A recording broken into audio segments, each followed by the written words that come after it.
So my mum's actually been trying to set me up with a guy from Lebanon that I haven't even met. So she sent me a photo of him on WhatsApp. But The wedding is for the parents, it's not for the bride and groom. Shisha culture in the Arabic culture is something very new. Like it was acquired like during the Ottoman Empire, and I think after all the stereotypes us Arab have gone through, I love to see white people smoking our shit. So I need to say I am very grateful to have a home here in Australia. Please don't take my passport away. I love it. our culture is reduced to hummus and dabka.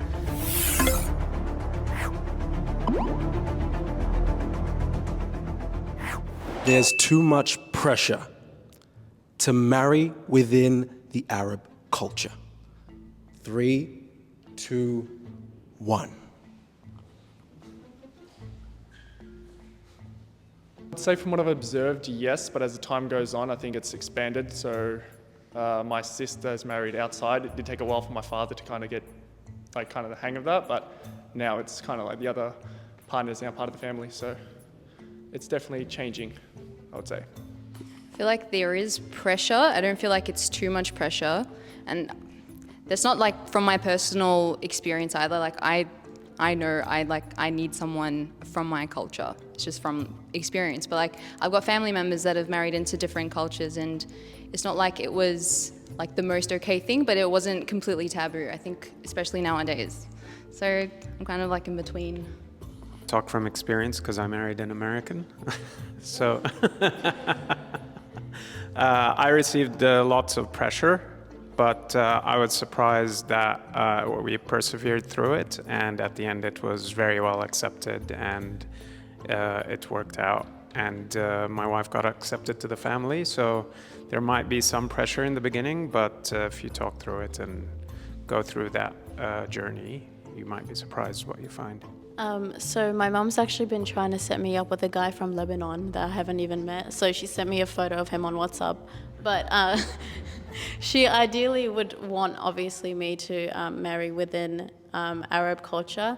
But I think there's more pressure where they have to be Muslim rather than so Arab for me personally. But in the beginning, I think growing up, they were very heavy on it, them being Arab and Muslim. But now it's just like, oh, let them be Muslim, because I think I was putting up a fight about it, even though I'm not really planning on getting married anyway. But, you know, arguing with them is fun. I feel it's more about religion a lot of the time, because I mean I'm born in a Christian family, and my parents wouldn't mind that. Actually rather me marry like a European-looking person, because it's like post-colonial mindset. But religion is very important for, especially the old generation. Like I personally don't care, but religion is really important. And from my Muslim friends, I know that it's the same with them. Like even sometimes intersectional. Like if you're Sunni, you have to get married to a Sunni, Shia. Same with Christian, Maronite, Orthodox. And yeah, I feel sometimes it's like for them, marriage sometimes is not about love. It has nothing to do. It's more like an arrangement, that it's like financial arrangement or like social arrangement. And that's why they get so involved in them, because there's like this idea.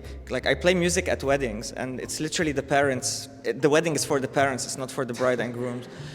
Because they're like micromanaging everything, because it's about how it makes them look in front of the community and everything.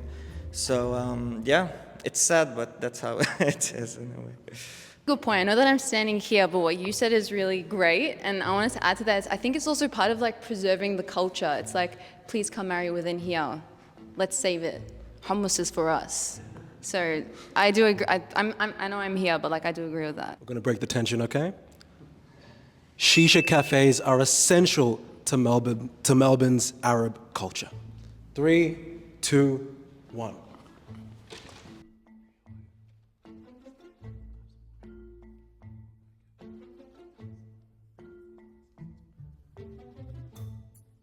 I feel they kind of are essential, but I'm standing in the middle because I really don't like that culture. Yeah, I feel like the thing is, shisha culture in the Arabic culture is something very new. Like it was acquired like during the Ottoman Empire, and what I mean is like like the whole shisha culture got developed new. Like it was more of an Ottoman thing, but it got adapted by the like Arabic cultures kind of recently. And like, I don't know, I find it unhealthy, and it promotes like unhealthy lifestyles and lots of gossiping. And like, yeah, I'm not a big fan of it. I don't know.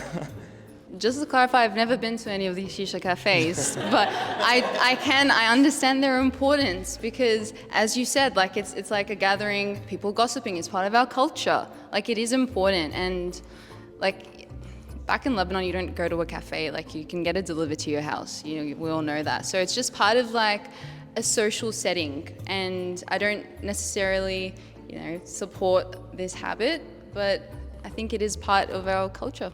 I think after all the stereotypes us Arab have gone through, I love to see white people smoking our shit. So I just feel like that we made it. Like I never saw much hype like around Arab culture until I moved into Australia, and now it's kind of growing, especially where I moved back in with my mum, so it's the northern suburbs area, and there's just a shisha place on every corner of the street, and like baklawa places, sweets, and everything. Like, I think, yeah, like every part of Arab culture is essential, and the ability for us to be able to share it with people now, after going through so much in the last decade in terms of racism, I think it's beautiful. So, and I've also never been to a shisha place. I think recently, and maybe through the last decade or so, lots of Arabs, especially that I've seen in Australia, are defining new places to hang out and you know, share stories and collaborate on projects and all that kind of stuff.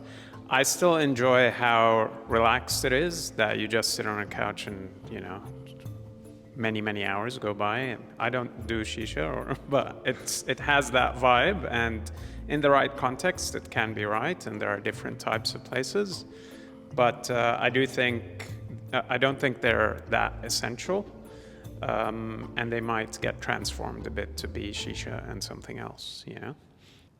I love being an Arab Australian. 3, 2, 1.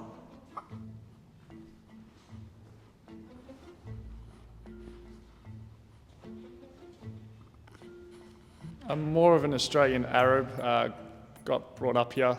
I love my Lebanese kind of culture in terms of the music and the family side of things, but as growing up here, I have adopted, and it has allowed me, growing up in more of a prominent white area, to kind of look at all the different cultures, so I was pretty blessed in that regard. I was blessed to have multiple communities growing up, so a lot of social gatherings, so I am in the centre in terms of agree and disagree, as it's not just a defining factor, but obviously when I go overseas, I am Australian Lebanese, and then when I'm here, it's like Lebanese Australian, but yeah. For me, it's neutral. First of all, being like I feel more Lebanese than I am Australian, but also I kind of not disagree, but like on a personal level, I don't like being proud of your culture, because I feel it can lead to over-romanticization of your culture and having like a utopian vision of it, and to the point where it kind of gets distorted, and like the connection you have to your culture is just like not actually what the culture is. I feel like my connection to the culture is a lot more rational and down to earth, and I like to live it rather than over romanticize it and being proud of it in a way. And I feel like we all have part in this culture, and it's not about if we're proud or not. Yeah, that's my idea of it, at least. Yeah. This whole Lebanese Australian or Arab Australian thing has so far to go. I comfortably can say that I feel a lot more Lebanese than I am Australian. Oh gosh, this even makes me emotional. But the way that Australia has not shown its support with certain things that are happening in the Middle East doesn't make me feel proud to say that I'm part Australian. The way that it's culturally appropriated certain things about my culture and other people's culture is not right. There's lots of Arabs that are living in different cities, like for example Dubai, where there's Lebanese restaurants, there's Moroccan restaurants, there's Jordanian restaurants, and each culture can exist and be properly appreciated, whereas I don't see that in Melbourne. I think I stayed neutral because I'm not sure specifically what Arab Australian means. The Arab side is a bit more clear for me, but than the Australian side. I do like, using the different passports when I need to, but the reason I'm neutral is I feel more clear about the Arab cultural side that I have, only because I spent almost 30 years in that region before coming here. The Australian side, I thought I knew what it is, but now I feel we're reshaping it a bit, especially the Arab diaspora and people who have lived here. And that's why I'm a bit unsure how to answer that question. But I am proud to be here, yeah. I definitely agree with what Olivia said, because if you look at Australia and me being Kiwi, I hate to be biased because that's the most Kiwi thing to ever do is compare New Zealand to Australia. But the support that New Zealand's given for, I shouldn't say conflicts because we shouldn't be saying that, but for the wars in the Middle East right now and the unfairness and the ethnic cleansing, I should say, that's happening over there. I've seen more support from New Zealanders, and Arabs and New Zealanders work more together and they're more united.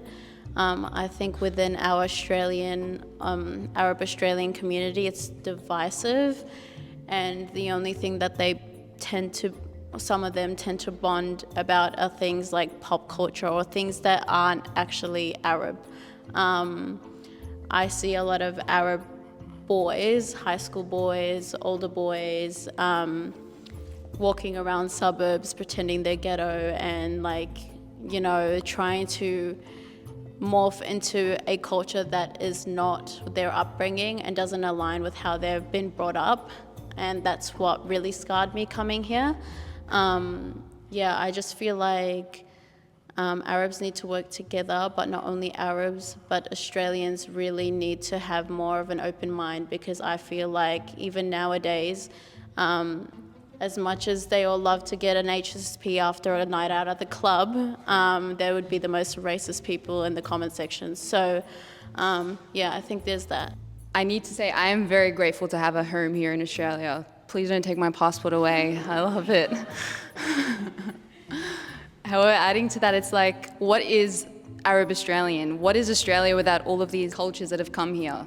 It's like, however, having said that, Australians, or a lot of people here, even Arab Australians, tend to benefit from our culture, use it for their advantage, and only want it when it works for them. And then when things get messy, they're like, oh, we don't want anything to do with this. It doesn't work like that.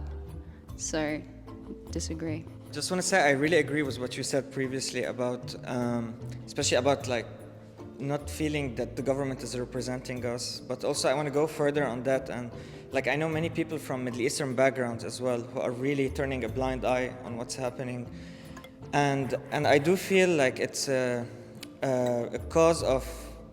In Australia, I do feel we're all encouraged not to really there's always this label of multiculturalism, but it's very superficial. It just goes as far as, wear your, on Harmony Day, just wear your traditional clothes and go to school with them. Yeah, eat hummus. Our culture is reduced to hummus and dabke.